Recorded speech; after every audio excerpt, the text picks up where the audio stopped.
நண்பர்கள் அனைவருக்கும் இனிய காலை பசுமை வணக்கம்ங்க. இப்போ பார்த்திங்கன்னா நம்ம ஒரு 15 ஆண்டு காலமாக இயற்கை விவசாயம் செஞ்சுட்டு வந்துட்டுருக்குறோம்.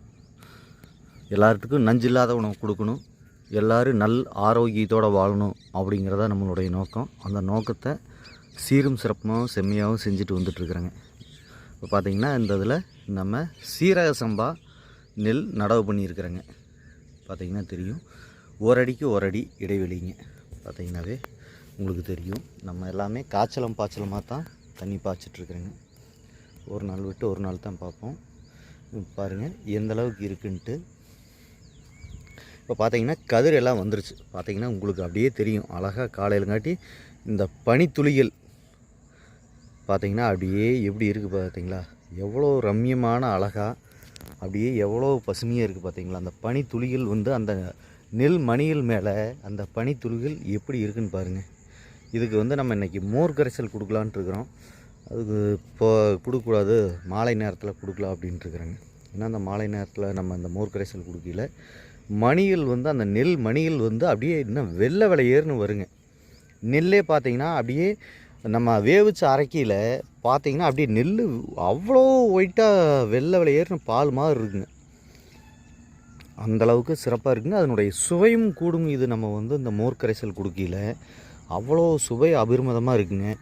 அரிசி அந்த இதாகாதுங்க, குலையாது.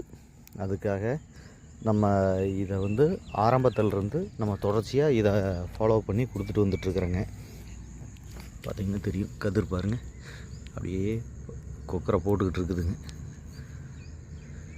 இப்போ இந்த கதிரெலாம் நேர் வருது, நீ அடுத்தது கொக்கரையும் போடுதுங்க. அந்த வளைவு அதுதான் கொக்கரை அப்படின்னு சொல்லுவோங்க. இது பார்த்திங்கன்னா அவ்வளோ மருத்துவ குணம் வாய்ந்த ரகங்க. சீரக சம்பாங்கிறது ஒரு மனிதனுடைய உள் உறுப்புகள் அனைத்தையும் சீர் பண்ணக்கூடிய அரிசி தான் இந்த சீரக சம்பாங்க. இது தெரியாமல் தான் இன்றைக்கி எல்லாருமே அதிக விளைச்சல் எடுக்கணும், நல்லா சாப்பிடணும் அப்படின்னு நினச்சிட்ருக்காங்க. நல்லா சாப்பிடணுங்கிறது தேவையில்லைங்க. நம்ம அளவுக்கு அதிகமாக எந்த உணவு எடுத்துக்கிட்டாலும் ஆபத்து தானுங்க. அதனால் சீரக சம்பா அதில் மிகவும் சிறப்பானதுங்க. ஏன்னா எந்த நோய் இருந்தாலும் அதை குணப்படுத்தக்கூடியது தான் இந்த சீரக சம்பாங்க. நோய் எதனால் வருதுன்னா, நம்ம உடலில் இருக்கிற கழிவுகள் தேங்குறதுனாலைங்க.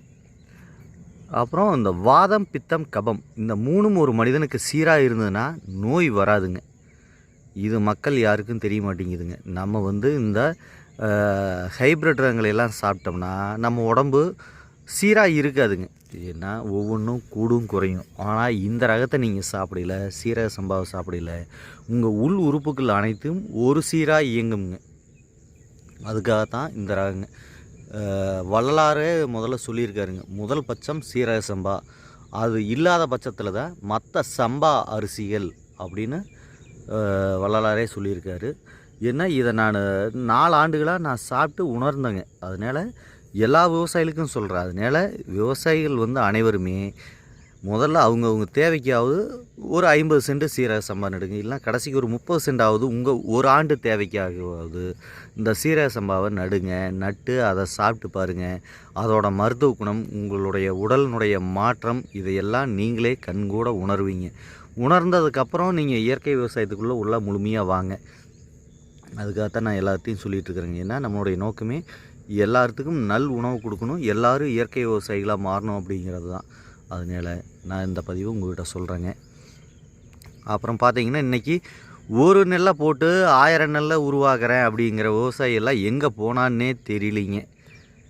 ஏன்னா அவன் அடிக்கடி சொல்லிக்கிட்டு இருப்பாங்க, இதுதாங்க விவசாயி, விஞ்ஞானி அப்படின்ட்டு. ஐயா விவசாயிகளே, இப்பவும் சொல்கிறேன், அதெல்லாம் அவனெலாம் ஏமாற்று பேர்வழிங்க, கார்பரேட்டுக்காரனை மிஞ்சினவனுங்க.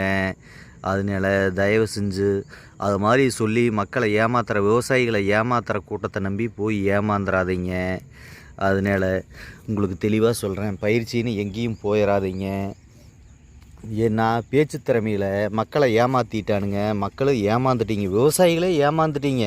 நீங்கள் முழுக்க ஏமாந்துட்டீங்க. அதை ஒரு டெண்டிங்காக பண்ணிக்கிட்டு இருந்தானுங்க.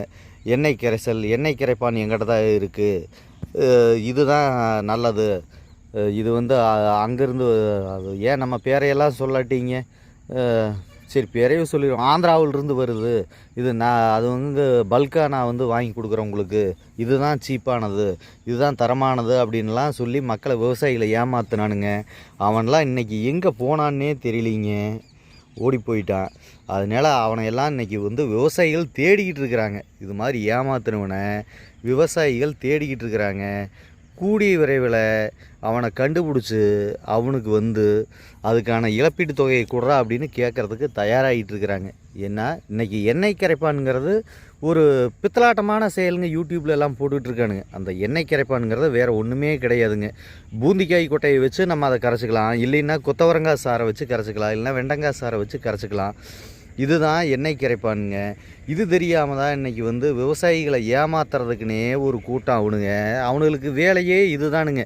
எந்தெந்த வகையில் ஏமாற்றலாம், விவசாயி ஏமாற்றலாம். என்ன விவசாயி தான் இந்த வெள்ளாமையில் நம்ம சம்பாரிச்சிருவோமா, அடுத்த போகத்துலையாவது சம்பாரிச்சிருவோமா அப்படிங்கிறதுல இன்றைக்கி விவசாயிகள் ஓடிக்கிட்டு இருக்கிறாங்க.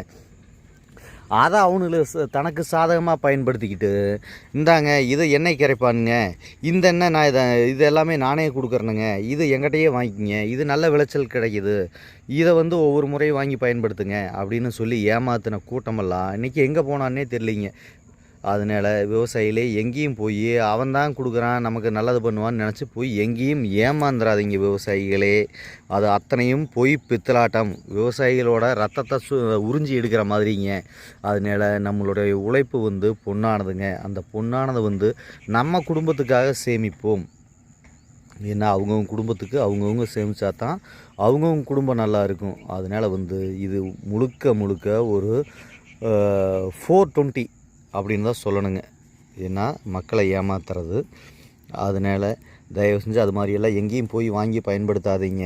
உங்கள் தோட்டத்தில் இருக்கிறதையவே நீங்கள் பயன்படுத்திக்கிங்க. வெண்டங்காய் கொத்தவரங்காய் எல்லாம் இருக்கும், அதை எடுத்து நீங்கள் வந்து கரைச்சி பூச்சி வெரைட்டியாக ஸ்ப்ரே பண்ணலாம். இதை கொடுத்தீங்கன்னாவே நல்லாயிருக்கும், உங்கள் பயிர் ஆரோக்கியமாக இருக்கும். அதனால் இது தெரியாமல் எங்கேயும் போய் ஏமாந்துடாதீங்க விவசாயிகளே. பயிற்சின்னு யாருக்கிட்டையும் பணம் கொடுத்து ஏமாந்துடாதீங்க. அதனால் உங்களோட நன்மைக்காக சொல்கிறேன், உங்களுடைய விவசாயி. அதனால் எல்லாருமே இயற்கை விவசாயம் செய்யுங்க. எல்லாத்துக்கும் நஞ்சில்லாத உணவு கொடுப்போம். எல்லோரும் நல்ல ஆரோக்கியத்தோடு வாழ்வோங்க.